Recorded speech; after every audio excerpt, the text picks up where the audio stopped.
When the master came back and asked him, what did you do with your talent? He said, I have the same talent that you gave me, right? It was secure, right? I hid it. Nobody touched it. I didn't take any risk. Here, right? The master said, take that talent away from that gentleman. Why? Because he didn't take any risks, right? He didn't do what he was supposed to do.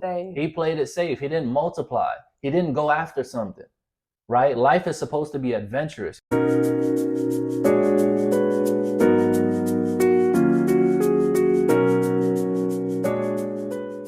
Hello everyone, and welcome back to the Zamot podcast, where we focus on faith, family, fitness, finances, and friendships. Today I'm going to be reading from 2 Corinthians chapter 6, verses 14 through 18.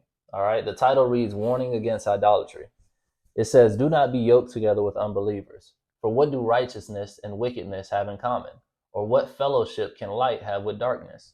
What harmony is there between Christ and Belial? Or what does a believer have in common with an unbeliever? What agreement is there between the temple of God and idols? For we are the temple of the living God. As God has said, I will live with them and walk among them, and I will be their God, and they will be my people. Therefore, come out from them and be separate, says the Lord.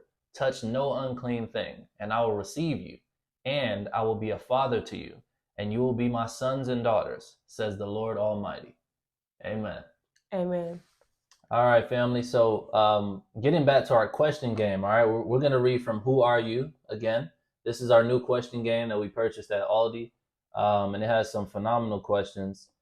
There are 4 categories, all right, and the 4 categories are possibilities and potential, self-awareness, fears and insecurities, and connections. All right, so we're going to read one card from each of those 4 categories, and let's see what it says.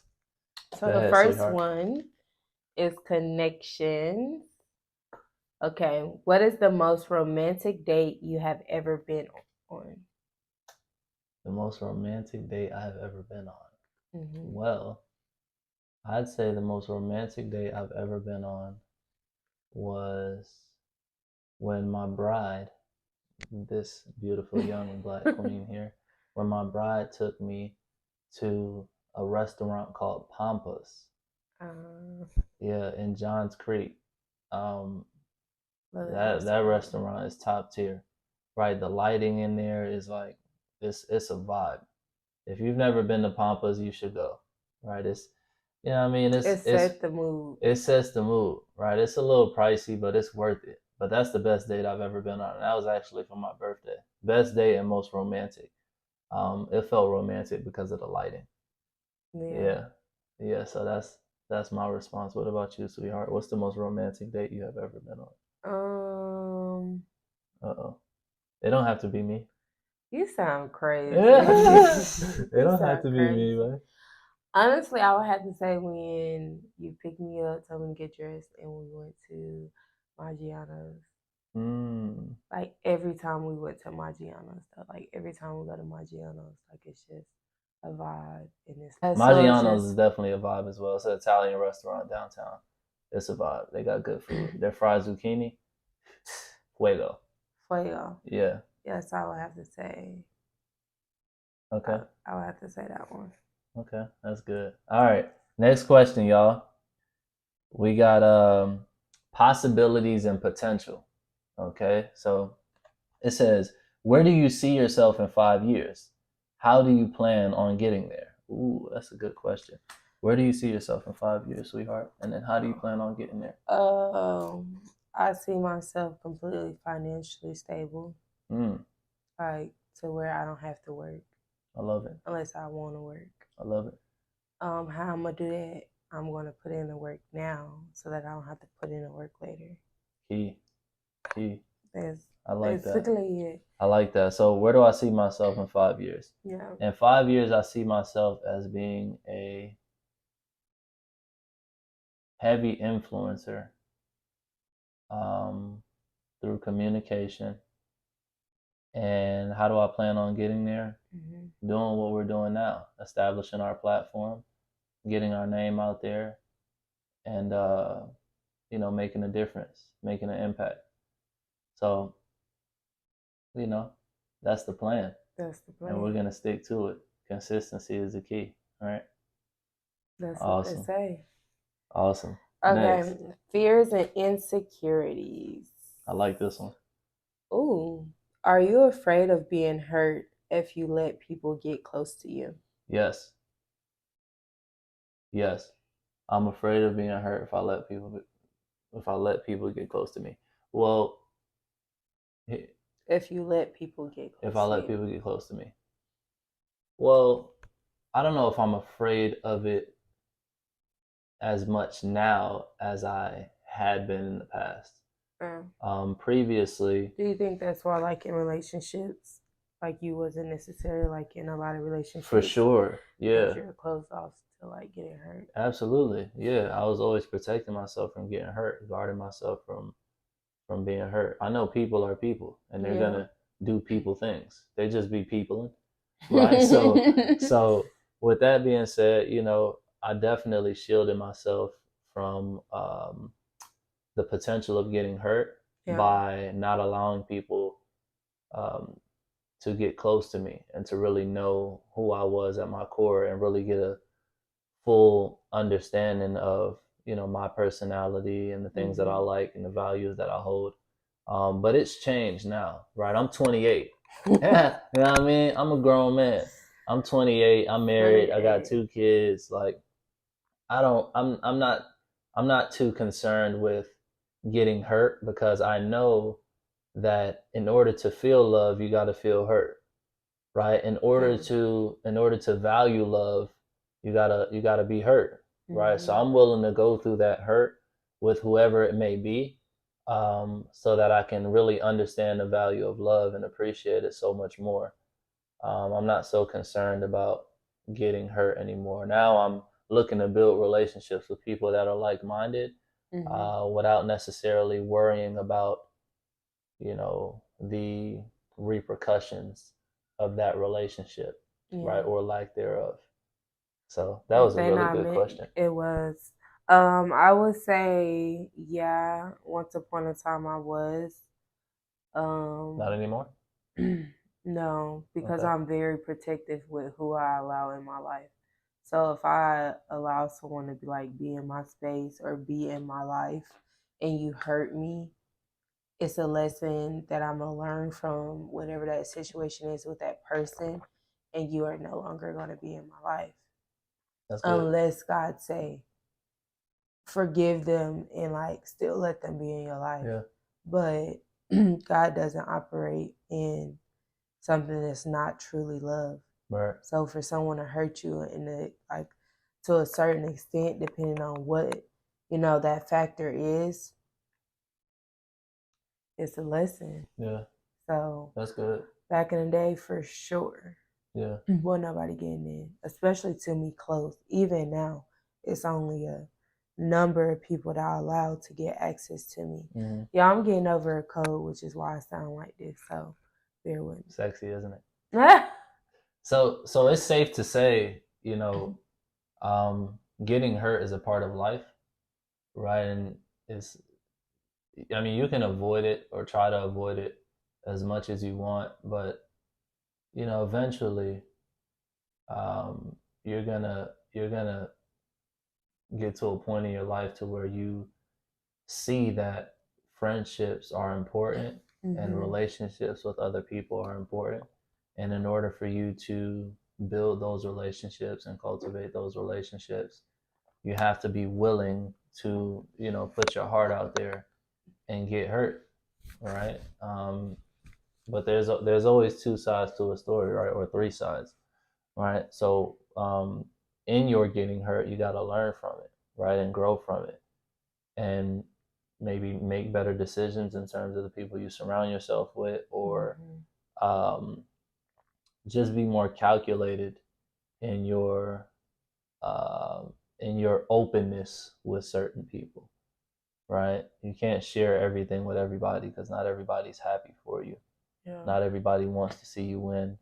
You know, people are disguised, right? They dress up as, you know, they're wolves in sheep's clothing. Mm-hmm. Right. I want to add what you're saying is, I feel like a lot of times people will take offense if someone doesn't agree with like your vision or agree with like what you have going on. And like you said, not everyone supports you, but also people don't understand the vision that God gave to you. 100%. And it's not always a negative spin. It's plenty of times where I've told somebody like, yeah, that sounds crazy. Right. But don't let me stop you just because I'm telling you it's crazy. If it's something that's truly on your heart and you said that God gave to you, then the opinions of other people don't matter because it's God ordained. Yeah. Yeah, no, that's good because nobody's going to see your vision. Yeah. Period. It doesn't matter who it is. It could be your wife, your brother, your sister, your mother. Nobody's going to see your vision. No matter how clear you lay it out for them, they're not going to see it, right? Because they don't know the intangibles. They don't know what you're willing to lay on the line in order to achieve that vision. They don't know, right? Only God knows. So if you do have a vision, you just got to go and execute, right? Yeah. I heard from a gentleman that I was listening to earlier. He said, if you have a go up goal, keep it to yourself, right? But if you have a give up goal, share it with everybody. So a give up goal is like, let's say you're giving up smoking, or you're giving up eating sweets, or you're giving up listening to a certain type of music. If you have a give up goal, then you share it with people so that if somebody catches you doing the thing that you said you were going to give up, they can hold you accountable, right? That way you'll be on your P's and Q's. But if you have a go up goal, you only share that with a select few people, or really you don't have to share it at all, right? J. Cole says that they don't know your dreams and they can't shoot them down, right? So you keep it to yourself, right? You got to keep those things to yourself, or share it with, your partner, or maybe your best friend. I don't know, somebody that you really trust. With you, like somebody that's in it with you, like even though it's your goal, like say you have a goal for yourself, even though that's your goal, you're sharing it with me. Right. I'm a part of that goal because we're connected. Absolutely. So really nobody besides your partner. Yeah. Or somebody that has your best interests at heart. Yeah, somebody that's a part of that vision and goal, because God will give you vision for certain things, and it includes other people. Yeah. And that's a part of their vision as well to help you. So unless God tells you that like that person is like intended for that goal and that vision and your purpose, then be very mindful of that.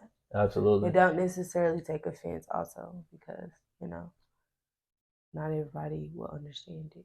But we can do the next one. Yeah, so next question. You want to read it? Yeah. Self-awareness. Okay. When do you feel the most motivated and content? When do I feel the most motivated and content? At the start of my day. I feel the most motivated and content. Those seem like opposing, I guess, feelings. Being motivated and content. Yeah. But at the start of my day, right, is when I feel the most motivated and content. Because, look, I've been blessed with another day. And anytime that I wake up and I'm blessed with another day, I'm ready to attack the day, right, and do whatever it is God has for me to do for that day. So I feel the most motivated and content when I rise in the morning. I'm ready to get after it. Yeah. What about you? I feel the most motivated in the morning time as well, but I feel the most content when I'm in the bed winding down. That's a good answer. Yeah, because like during the day, in the morning time when we wake up, you got to get stuff done. Yeah. You have to be some type of motivated to start your day, to like get to it. That's good. And then content is like I can be content because throughout the day I've been motivated to do everything I need to do, or even if I haven't done everything I needed to do, I got up, I did something. Some type of something. That's so good. At the end of the night, I can be content and just read a book, watch a movie, eat a snack. Be satisfied with your day. Yeah, and all that you've done and accomplished. Yeah. So the reason that I say I feel most motivated and content in the morning is because, obviously, as I explained to you all, if I'm blessed with another day, I'm motivated. I'm ready to get after it. But I feel most content in the morning because I usually, sometimes I miss days, but I usually start my days with gratitude, right? And gratitude keeps me grounded. It keeps me content with whatever the situation is. So that's what allows me to be content in the morning as well, is the gratitude. If I wasn't given gratitude, then I'll just be strictly focused on what I have to accomplish and the things that I got to get done, and not being thankful for the fact that I'm alive, right? And I have things that I have the opportunity to get done.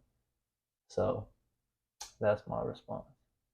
Again. Again. So that's it for these questions. Okay, we just answered 4 from the 4 different categories, and y'all stay tuned for more of those. All right. If y'all want to answer the questions as well that we're asking, you can comment down below to answer them as well, because we want to hear and see different perspectives. Absolutely. So yeah. So let's get into it. All right, family. So getting right into it, I this has been on my heart for a little while, and I've been wanting to speak about it, believe it or not. But I think it comes a point in time in everybody's life where they have to cut off or disassociate themselves with people, places, or things that have traditionally been acceptable to them in the past, to their former self, and now do things differently, move differently, and get around different people that are going to support them in their coming of their new self. Mm-hmm. Right. So I was talking with one of my mentors, Mr. Holland, maybe about a month or 2 ago, and he was telling me, I was explaining to him the situation about me, disassociating myself with certain people and certain things, certain music, just disassociating myself with a lot of things that I felt comfortable with in the past. Mm-hmm. And he was just telling me, John, that's growth, right? He's like, that just shows that you're growing and that you're turning into a person that no longer wants to be where you were, right? You're growing as an individual, and you no longer want to be around things that remind you of your former self. Mm-hmm. Right? And he said there's nothing wrong with that. It can be uncomfortable and it can be a little scary because you don't really know. You're going into uncharted territory. Yeah. Right? It's new. So you don't really know what's going on. You just know that you no longer have this attachment to what you previously had an attachment to, whether it be a specific group of friends, whether it be a certain type of behavior that you used to partake in, whatever it may be. There's such thing as being triggered, right? it's such thing as being triggered by people, places, and things.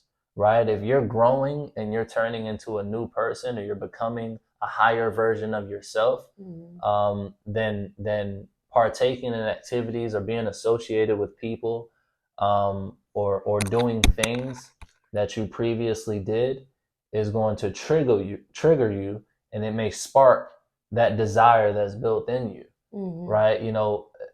Temptation doesn't come from the outside in; it comes from the inside out. Mm. Right? Now you may be tempted from the outside, but it's not an outside temptation.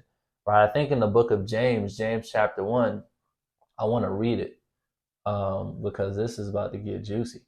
It says, so it's James chapter 1, verse 13 says, when tempted, no one should say, God is tempting me. For God cannot be tempted by evil, nor does he tempt anyone. But each person is tempted when they are dragged away by their own evil desire and enticed. Then, after desire has conceived, it gives birth to sin. And sin, when it is full grown, gives birth to death. Okay, so pretty much in a nutshell, that verse tells us, right, God cannot be tempted by evil, right? Nor does he tempt anyone. But each person that's tempted, they're dragged away from their own evil desires. Okay, so temptation comes from within. If somebody, in no way, shape, or form would an outside temptation of somebody trying to hand me a cigarette, in no way, shape, or form would that tempt me. Yeah. Right, because it ain't in here. Right, I have no internal. I have no internal desire for the outside temptation. Right now, when you have an internal desire for your outside temptation, that's when it's a problem. Right now, if somebody put some ice cream, Chick-fil-A. No. Somebody put some ice cream in front of me. I got all that desire up in here. Okay, so I may be tempted. Okay, but a cigarette, never. Yeah, I'm not tempted at all. I wouldn't even consider it. All right. So with that being said, sweetheart, I want to ask you a question. Okay, sure. Why do you think it's so hard for people to disassociate themselves from things of the past or people of the past that made them feel comfortable or made them feel, wanted or welcomed or loved? Why do you think it's so difficult for people to do that? I feel like it's difficult for people because of the attachment to it.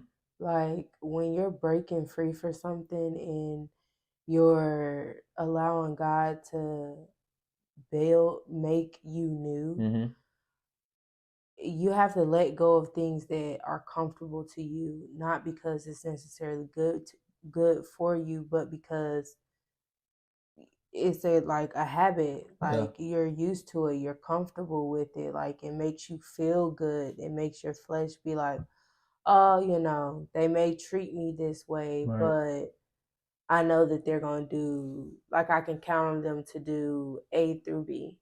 So I know that's something I'm not going to have to worry about. So that attachment and just being scared of, okay, what if I try it this way and it don't work? Right.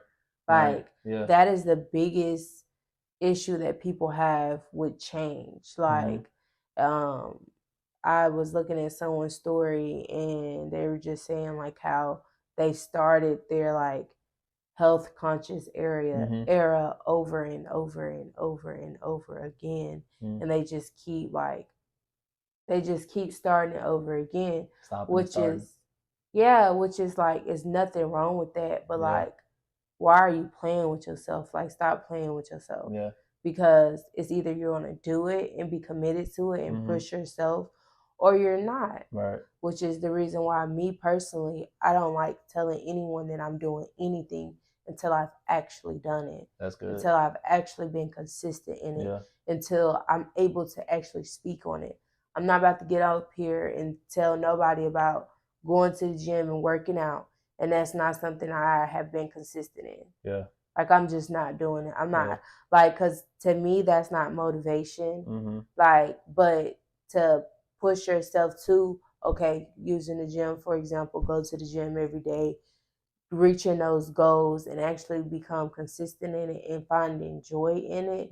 That's how you become like consistent in it. Yeah. And it's not comfortable. Like, going to the gym is not something comfortable unless that's literally your purpose on this world, is to help with other people into shape. But for me, I don't feel like that's one of my things. But like, I don't know. I just went on a tangent. No, I went on a tangent a little bit, but I'm just like, I hope you get what I'm saying. Like, like that attachment and like being comfortable is the main reason why people choose not to change or choose not to walk into the era of which God has called them to. And two, is generational. My mama did it like that. My daddy did it like that. My uncles, cousins, my family always done it this way. So who am I to branch out and do something different? Right. It's this way for a reason. Da, da, da. Yeah. You know what you hear, like, so. No, that's so good, because the comfort zone is death. Yeah. Right. And I realize that the older I get, like, if I feel comfortable in a situation, I know something isn't right. Right. Like, it's the uncomfortable where growth happens. Right. It's the darkness where really you're built. Right. And that growth comes about. Whenever you're in a situation to where you feel really, really comfortable and you just feel like, it's this euphoric sensation. You just feel like this is it. Right? Something's not right there. Right? Because if you feel that comfortable, then that means there's no growth taking place, right? Just use working out as the example. We'll continue on that example. Working out is continuously uncomfortable, right? You may do 10 sit-ups for an entire week, and eventually 10 sit-ups becomes comfortable to you. Well, once 10 sit-ups becomes comfortable, now you got to get to 20. Okay, because if you continue to do 10 sit-ups, there's no growth taking place, right? You're not elevating your potential to expand your muscle. You're just doing the same 10 sit-ups, right? And that may be good for you, right? But it's not all that you can do. It's not all that you can be, right? So in the comfort zone, that's where death lies, right? People get comfortable, people get stagnant in their life, and they no longer want to grow. They think, oh, I'm making good money, I'm doing this, I got my family going, I'm good, right? I'm good, but you're not good. Or you may be good, but you're not as great as you can be. All right. Like all of us have unlimited potential, right? And Dr. Miles Monroe says this all the time. He says, the wealthiest place in the world is not in Africa, right? It's not the gold mines in Africa. It's not the oil fields in Saudi Arabia. It's the cemetery. Right? That's the wealthiest place in the world, because so many people die with their dreams and their passions and their desires, right? Because they got comfortable in their life, right? And they didn't see the need to get uncomfortable and go after something that was going to force them to grow. Most people don't want to change. I shouldn't say most. Well, yes, I can't say most, because the numbers say that most people don't want to change. There's people that actually do come out and say that. Like, they don't want to change. I've heard it so many times. If it ain't broke, I ain't fixing it. Ain't no. But it's broken. Same me. But it is broken. That's the thing. It's just because you're not aware of the brokenness, or because you don't think that it's broken, doesn't mean it ain't broken. Right? It's broken. Okay. Not wanting to change is, you might as well die. Right? I mean, you might as well die. If you're gonna stay the same, and you're not going to grow, you're not going to learn more, you're not going to become more, you're not going to do more, you're just going to continue doing what you've been doing, right? Then what purpose are you serving? Right? You're serving people, you're doing you're doing honorable things, but in terms of maxing out what it is that you were called to be, what purpose are you serving in that aspect? You're not, right? You're just a bump on a log. Right? I mean, really, that's what it is. In the parable of the talents, right, the master had given talents to a certain amount of people, right? He had given each of them a certain amount of talents based on their, I guess, ability, right? Well, the person that got the least amount of talents, he only got one talent.